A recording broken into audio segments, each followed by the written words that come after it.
3월 새 학기를 앞두고 서울시 교육청의 친환경 무상급식 정책에 대한 논란이 끊이지 않고 있습니다.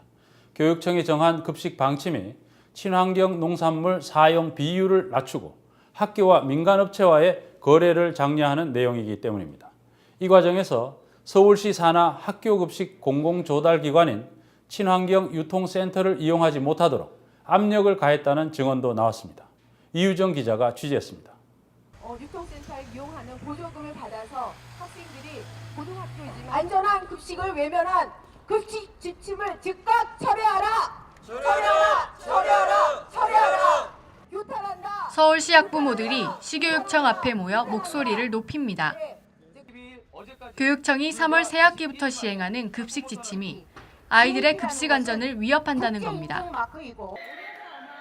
서울시 교육청은 올해부터 학교 급식용 식재료로 권장하는 친환경 농산물 사용 비율을 초등학교 70% 이상, 중학교 60% 이상에서 모두 50% 이상으로 낮췄습니다. 현실적으로 학교에서 친환경 비율을 지나치게 높게 권장을 하니까 식단이 너무 제한적이다. 그리고 이제 친환경 식자재가 단가가 비싸거든요. 하지만 학교 급식 사정에 맑은 한 초등학교 교사는 이런 교육청의 설명이 설득력이 떨어진다고 주장했습니다.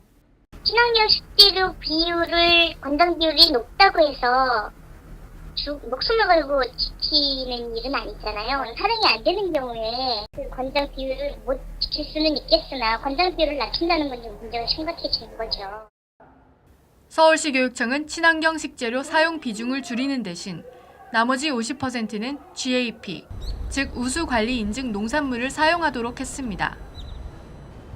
아이들 건강에는 아무런 문제가 없다는 입장입니다.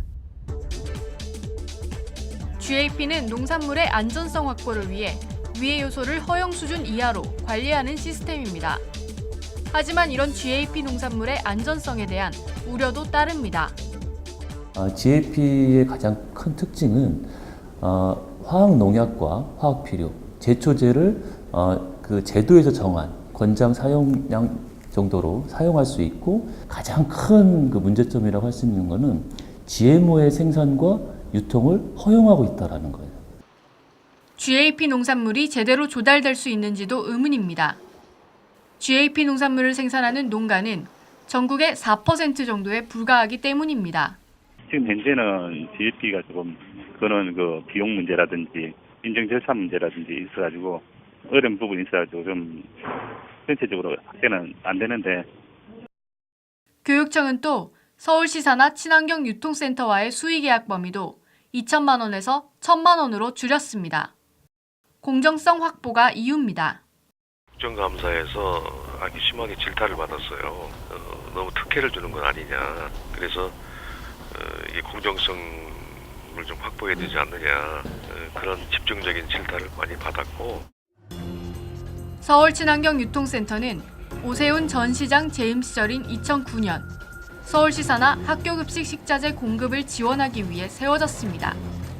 새로운 지침대로라면 월 구매액이 1,000만 원 이상인 학교들은 공공기관인 센터를 이용할 수 없게 됩니다. 뿐만 아니라 2월 초 교육청에서 학교 영양교사와 행정실장 회의를 실시하면서 센터를 이용하지 말라는 압력을 가했다는 의혹도 제기됐습니다.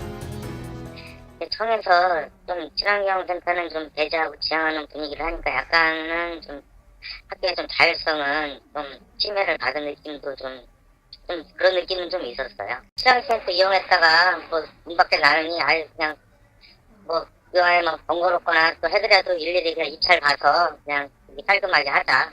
네, 뭐 그런 분위기가 좀 많이 돌더라고요. 네. 교육청은 이를 부인했습니다. 예를 들어 1,000만 원 넘는 학교에서 센터를 이용한다든가 그렇게 되면은 이건 문제가 생기는 거 아닙니까? 그래서 그런 것들이 이미 시행이 되고 나서 발견이 되면 사실은 그 지침을 어기게 되면 어떤 그 문책을 해야 되는 건데 그런 걸 사전에 방지하기 위해서 그 내용을 정확히 알려준 것입니다. 하지만 환경유통센터를 이용하겠다고 신청한 103개 학교 가운데 절반이 넘는 56곳이 교육청의 압력 의혹이 있고 난 뒤 신청을 취소했습니다. 교육청은 학교급식 전자조달 시스템인 EAT와 국가종합전자조달 시스템인 G2B 등을 통한 온라인 거래를 학교에 권유한 것으로 알려졌습니다. 하지만 이런 가격 경쟁 위주의 식자재 업체 선정은 학교급식의 안전을 위협할 수도 있다는 지적이 나옵니다. 안전성이 전혀 담보가 안 됩니다. 일반 입찰에 의해서 한 거는.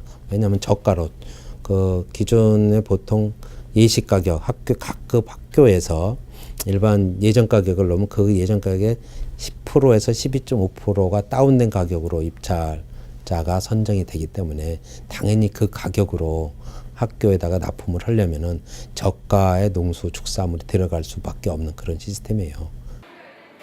실제로 교육청 방침 때문에 센터를 이용하지 못하게 된 한 초등학교 영양교사도 우려를 표시했습니다.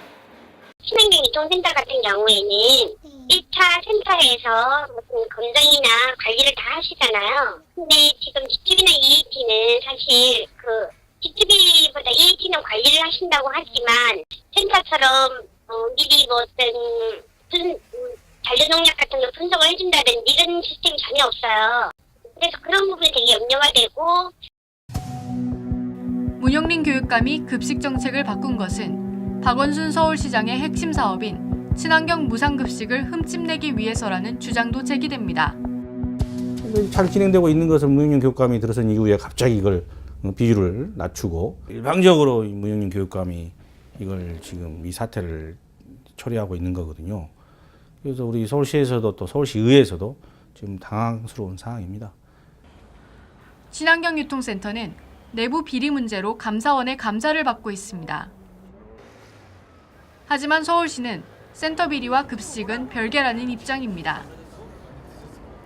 공공센터가 뭐 일부 문제점이 있었던 부분은 사실이니까 문제점이 있다고 그 문제점을 개선하는 데는 거들떠 보지도 않고 다시 그럼 옛날처럼 민간업체 시키겠다 이런 부분에 대해서는 저희가 계속 교육청에다 그 방향은 아니라고 요구를 했던 거고요.